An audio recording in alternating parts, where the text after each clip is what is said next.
talk about Arkansas. Woo pig suey. Sam Pittman. Look, I mean, I'm a Texas A&M fan. There's a little rivalry there, but Sam Pittman's awesome. Okay, no one can Boss hate Sam hog. Pittman. Boss hog, right? No one can hate Sam Pittman, right? The over-under win total this year is at 6.5. It was at 7.5 last year. Didn't quite reach that. Had some injury. Unlucky in the injury department for sure last year. Definitely. Some key losses that they have: Jalen Catalon, right, who's transferred over to Texas; Ricky Stromberg, who's in the NFL now; Drew Sanders, who's in the NFL; Bumper Pool. That's another guy that you lose there. Matt Landers, Jaden Hazelwood, at receivers. So this is actually I think is a larger number of turnover on that roster than I think you know from what people would think. I believe if people follow NFL drafts, only a couple of these guys are really were on people's draft boards. But look, the reality is you get KJ Jefferson back. That's the big one, right? And Rocket Sanders. The offensive line could be pretty good. Chris Paul's back. He's gonna have to take a big step, right, with Drew Sanders and Bumper Pool headed out of there. So and the schedule's not necessarily easy. But it is nice though that you draw Florida and Mizzou from the East, right? That is favorable, right? You do play an out-of-conference game against BYU. So over under win total at 6.5. Where are you headed? I really want to take the over just because I believe in this team. I think the schedule, while it's pretty tough, like we have it ranked 11th in the country, I think there's a lot of winnable games at home, especially I think the back half of the schedule, maybe when you are a little bit banged up, it's pretty manageable. Right after Alabama in week 7, you get Mississippi State, who I know we're both high on, but like it's not like you're playing Alabama again. You get at Florida, you get Auburn, FIU, Missouri. I mean, those are all really winnable games. And even the out of conference, like BYU, like it's not like last year where or the year before that where they've had really really brutal schedules out of conference wise. Hosting BYU is very winnable, and should be a win for sure at this point in Sam Pittman's career at Arkansas. It should be a win. Even KJ Jefferson, I think he's back, hopefully healthy. I mean, he's a difference maker. Obviously, I took him in our quarterbacks draft in the SEC. I think he's such a game wrecker. Everything he can do when he's healthy is just awesome. Him and Rocket Sanders in the backfield. But behind him, you even got Jacoby Criswell from UNC, a guy that competed with Drake May.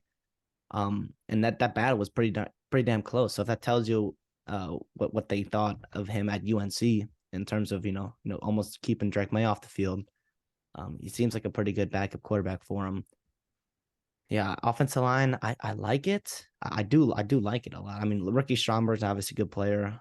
They lost some other guys, but left tackle, right? It's very interesting. Devin Manuel, I think, is going to be him. He's like 6'9", 310. He lost 70 pounds since he got on campus. He's a guy that's going to step in and hopefully play pretty well. I don't know. I do like this team. Even the pass catchers there with you lose Matt Landers, right? You lose Really? Jaden Hazelwood. You lose Trey Knox. I don't know if you have the upper echelon guys like Traylon Burks, right? Like Matt Landers, like your NFL guys, but you got some interesting guys like Andrew Armstrong. I know from Texas A&M Commerce. Like I know Matthew wanted him pretty bad for A&M. A lot of these, and Isaac Tasala from D2, right? Tyrone Broden from Bowling Green. I mean, you got some smaller school guys, so obviously it's hit or miss. You don't know exactly what you're getting. It's a big adjustment. It's a big adjustment. Yeah, for sure, and especially early in the year. But you have till week 4, and you don't have to beat LSU to hit your over. It's really gonna be week 5. You got to start getting with it. They got the tight end from North Texas, right? Marquise Gooms or Goomis, whatever it was. Like he was awesome for them last year as a true freshman, and they got a backup behind him. Coming in early and Rolly that they're pretty high on as well. So I don't know. I'm not going to take the over just because it's a tough schedule and it's the SEC and like injury, can kind of scare me away from this, but I do lean the over. I think this is going to be a good year for Arkansas and Sam Pittman. When I look at this, so like when I think of like the strength, right, of what Arkansas has been these last couple of years, you think of run defense, right? That's what I think of. Okay. And when I look at a lot of these teams in the SEC West, and even and even Missouri, who they draw in the East. Maybe not Florida, so I'd much say Missouri. Florida's gonna try to run the ball. Well, yeah, but what I'm trying to get at is that like the interior defensive lines in the SEC West are no joke. Yeah, They're no joke. So if they can't find a way to run the yeah, I see ball, what you're right, saying. and these pass catchers, they've played a lot of football, which is really good. That is really good. But it's a totally different level of ball game right there. And there's just better athletes in these secondaries, even if they're not, you see some guys ball. It's just a different level of athletes. So if they can't get cooking on offense, I don't see their defense getting better. I really don't. You lose two gigantic pieces at linebacker. Well, Bumper Pool maybe was just a production guy, but Drew Sanders was an unbelievable player to lose. He was Everything, about pass rusher, pass coverage, filling runs. I mean, he was ridiculous. And Jalen Catalon, I think we saw early on. Well, there were other pieces of that secondary that got hurt, so it still is going to improve, I think, in the secondary this year. But we saw how early on, right away when Jalen Catalon got hurt, it was so different in the secondary. And again, you're not going to have him again this year. I actually lean under here. And this is not a slight at Arkansas, actually, when I say this, okay, because I think the SEC West is that loaded this year.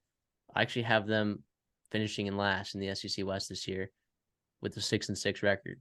But I also think that they could win 7 games if KJ Jefferson really gets off. I mean, they could win 8 games. Like this is not crazy. I think winning 8 games is more likely than 5 games, if that makes sense. But yes. so yeah, but then again, I also think 6 wins is more likely than 7. Like I don't see like the wheels falling off this team necessarily, but I do lean under here. But they also burned me last year when I took their over. So come on, Arkansas, let's figure it out. Well, yeah, and also you have to remember, like with the win totals in the SEC, and I think the ACC as well, are a little bit different because they do play only 8 conference games, which I know has been kind of, for whatever reason, is a topic of conversation. So when you do say 5 wins, like 5-7's not a terrible year, but it's not like a really good year. But like all you got to do is go 4-0 and out of conference, especially if you need an easy schedule, and then steal 1 game in the SEC. So it's not like 5-7 for like Purdue or for like Illinois is a lot different than 5-7 for Arkansas. That is just how I think about it. I do think they still have some talent though in the secondary. Or they bring a couple guys from Baylor who they like. Dwight McGlothern is still there. I think it'll get better than last year. It can't get any because worse. It was bad. It was really bad. No, I think Drew Sanders, like you said. I mean, him and Harold Perkins. I think if Harold Perkins wasn't doing his thing and LSU wasn't great, like Drew Sanders would have gotten really, really national attention, and he started getting it in the NFL draft. But he was about as good as he could have been, coming over from Bama, and they don't have a guy behind him. Like obviously Chris Paul coming back, but still, I mean, he's he's going to be a guy they're going to miss.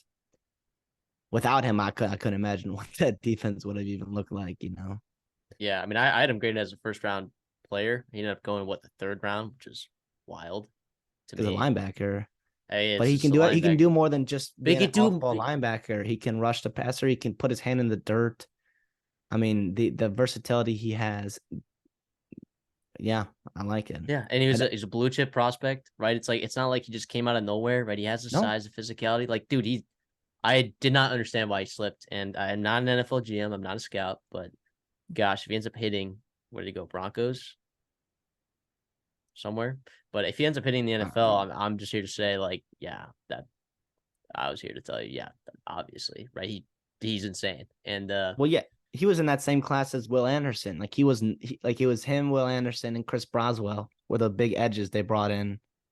Yeah, and obviously, Will Anderson got all the attention, deservingly so. But like, it's not like he's a slouch. So yeah, they're gonna miss him for sure. Yeah, so they need Chris Paul to step up. And now Chris Paul's a good player and he's played football. Like he's played some good football. We need him to take that step, right? And I don't normally say like linebacker is such an important position, but like on a team where it's like I'm not seeing like crazy high end talent anywhere else in this defense, you're gonna really need linebackers to step up and make big time plays, big time tackles, right? And blitz effectively. So yeah, I lean under, you lean over. Overall, excited for Sam Pittman. Let's go. Yeah.